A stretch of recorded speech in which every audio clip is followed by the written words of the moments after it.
Cảm ơn các bạn đã xem video. Đừng tiếc một like và comment cho video nhé. Đừng đem bản ngã của mình để dạy con trẻ. Trong vấn đề dạy dỗ con cái, đâu là lằn ranh giữa dìu dắt, uốn nắn, tập cho con có trách nhiệm và kiềm chế. Lằn ranh nằm nơi động lực của ta, khi ta xem đứa trẻ như một phần của ta, như sự tiếp nối của ta. Tôi nghĩ đó là khi tâm muốn điều khiển, chế ngự khởi lên. Ta chấp ngã vào đứa trẻ nhiều quá, nên ta muốn nó trở thành cái ta không thể trở thành. Ta muốn nó phải hoàn hảo, chúng ta không hoàn hảo, nên ta nói đứa trẻ này phải hoàn hảo. Nó còn trẻ, dễ uốn nắn, ta nghĩ thế. Hãy khiến cho con cái trở nên cái chúng ta không bao giờ có thể là. Hãy cho chúng tất cả những gì chúng ta không hề có, dầu chúng có muốn hay không.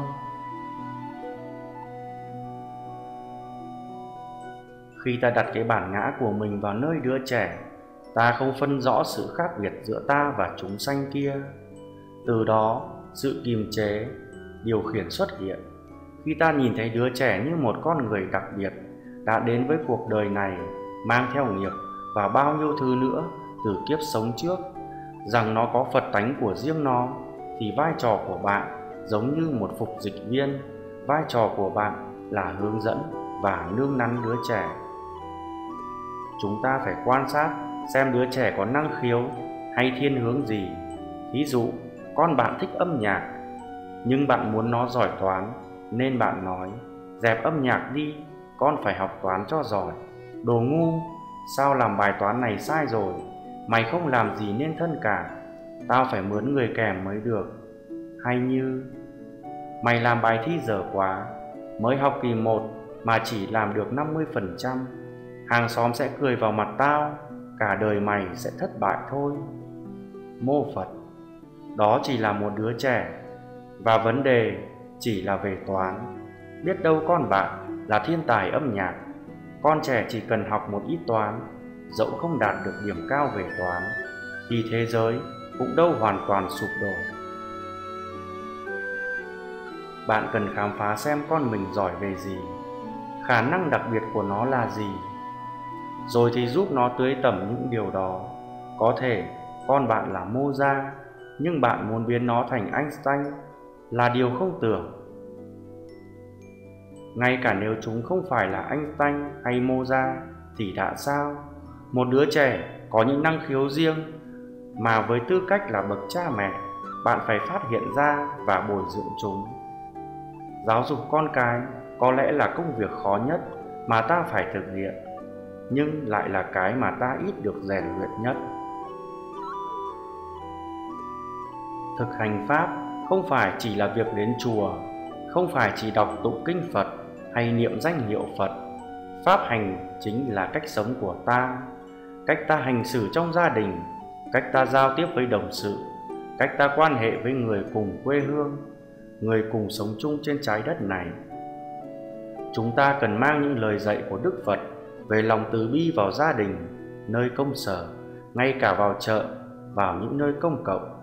Chúng ta làm việc này không phải bằng cách phát tờ rơi ở ngã tư đường, mà bằng cách chính mình thực hành và sống theo Pháp Phật. Khi được như thế, tự nhiên chúng ta tạo ra những ảnh hưởng tích cực đến người xung quanh. Ví dụ, bạn dạy con cái về lòng từ, tâm bi mẫn, kiên nhẫn, không phải chỉ bằng lời nói, mà cả trong chính hành động của bạn. Nhưng nếu bạn dạy một điều mà hành động ứng xử của bạn ngược lại, thì con cái sẽ làm theo cách bạn hành động, không phải theo lời bạn nói. Nếu không cẩn thận, chúng ta dễ dàng dạy con cái sân hận, không biết tha thứ khi người khác làm hại chúng.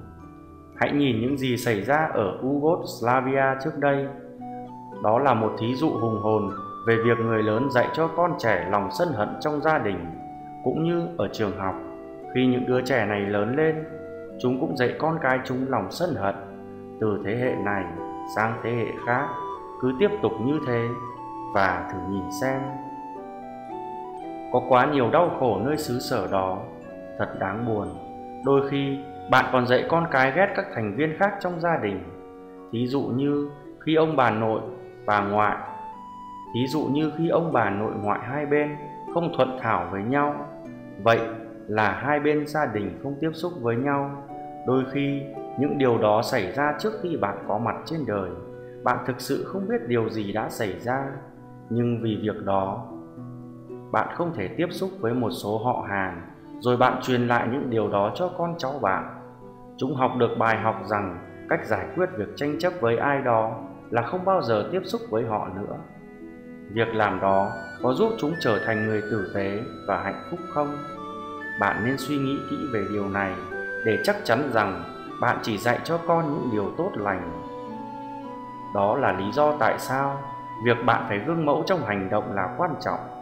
Khi bạn cảm thấy giận hờn, sân hận, oán ghét hay chống báng khởi lên trong lòng thì bạn phải tập buông bỏ, không chỉ vì sự bình an nội tâm cho bạn mà còn vì bạn không muốn dạy cho con trẻ các cảm xúc tai hại này. Vì bạn yêu thương con cái mình thì bạn cũng phải tập yêu thương bản thân mình. Yêu thương bản thân và muốn cho bản thân được hạnh phúc có nghĩa là bạn khởi phát một trái tim nhân hậu vì lợi ích cho tất cả mọi thành viên trong gia đình. Chúng ta cần mang lòng từ bi không chỉ vào gia đình mà cả cho học đường. Trước khi trở thành người tu, tôi là một nhà giáo, nên tôi đặc biệt có những tình cảm mạnh mẽ về vấn đề này. Điều quan trọng nhất đối với trẻ em không phải là thâu tập thật nhiều kiến thức, mà là làm thế nào để trở thành con người tử tế và biết giải quyết các mâu thuẫn với người khác một cách xây dựng. Cha mẹ và các thầy cô đã bỏ rất nhiều thời gian và tiền bạc để dạy con em mình về khoa học, văn chương, địa lý, điện toán, vân vân. Nhưng chúng ta có bao giờ bỏ thì giờ để dạy chúng phải tử tế như thế nào? Chúng ta có môn học nào về lòng tử tế không? Chúng ta có dạy con trẻ phải tự giải quyết những cảm xúc tiêu cực của chúng và cách giải quyết mâu thuẫn với người như thế nào không? Tôi nghĩ là những điều này quan trọng hơn các môn học khác rất nhiều. Tại sao? Vì trẻ con biết rất nhiều điều, nhưng khi lớn lên, chúng trở thành những người lớn tham, sân, độc ác thì chắc chắn cuộc đời chúng sẽ không thể hạnh phúc. Cha mẹ luôn muốn con cái họ có được tương lai tươi sáng, do đó họ nghĩ rằng con họ phải làm ra nhiều tiền. Họ dạy con các kỹ năng về kỹ thuật, về học vấn để chúng có thể tìm được việc làm tốt, kiếm thật nhiều tiền. Như thể tiền là nguồn hạnh phúc. Nhưng trước khi từ giã cõi đời, có mấy ai nói rằng lý ra tôi phải làm nhiều việc hơn nữa, lý ra tôi phải kiếm nhiều tiền hơn nữa. Khi người ta hối tiếc về cách sống của mình, họ thường hối tiếc đã không thể thông cảm, không thể tử tế hơn với người khác, không nói cho người thân biết mình quan tâm, lo lắng cho họ như thế nào. Nếu bạn muốn con cái bạn có một tương lai tươi sáng thì đừng chỉ dạy chúng cách kiếm tiền, mà nên dạy chúng cách sống lành mạnh, cách làm người hạnh phúc, cách phụng sự xã hội một cách hữu ích.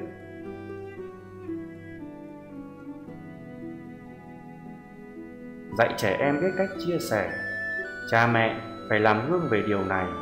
Ví dụ, con bạn đi học về và nói: cha ơi, mẹ ơi, con muốn quần jean, giày trượt hàng hiệu, con muốn cái này, cái kia vì mấy đứa trẻ khác đều có. Bạn nói với con rằng các thứ đó không đem lại hạnh phúc cho con không thực sự cần chúng. Đâu cần con phải bằng bạn A, con mới có hạnh phúc. Nhưng rồi chính bạn đi mua tất cả mọi thứ mà người khác có, dẫu nhà bạn đã đầy những thứ mà bạn không dùng đến. Nếu thế thì lời bạn nói và việc bạn làm trái ngược với nhau. Bạn dạy con phải chia sẻ với bạn bè, nhưng bạn không bao giờ đem gì cho từ thiện hay người nghèo. Hãy thử quan sát các gia đình ở đất nước này, ví dụ như ở Mỹ. Nhà nào cũng đầy những thứ người ta không cần dùng đến, nhưng không thể cho đi. Vì sao không?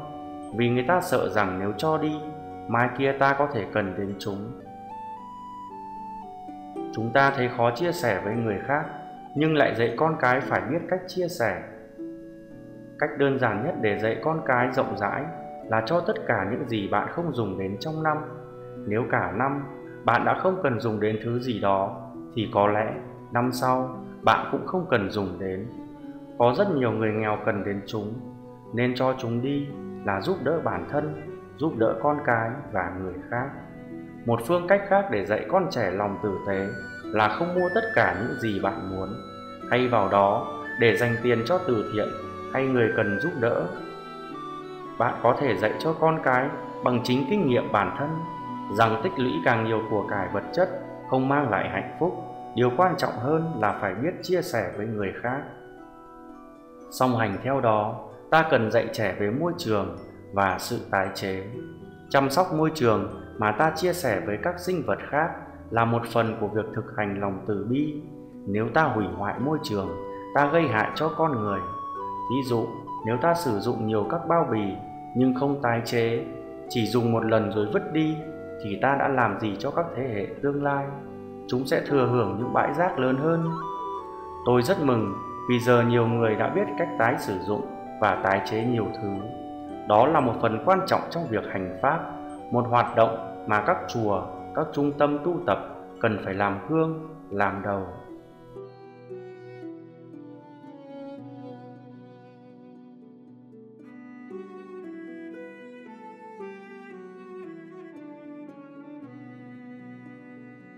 Cảm ơn các bạn đã xem video. Hãy ấn đăng ký để nhận video miễn phí hàng ngày nhé.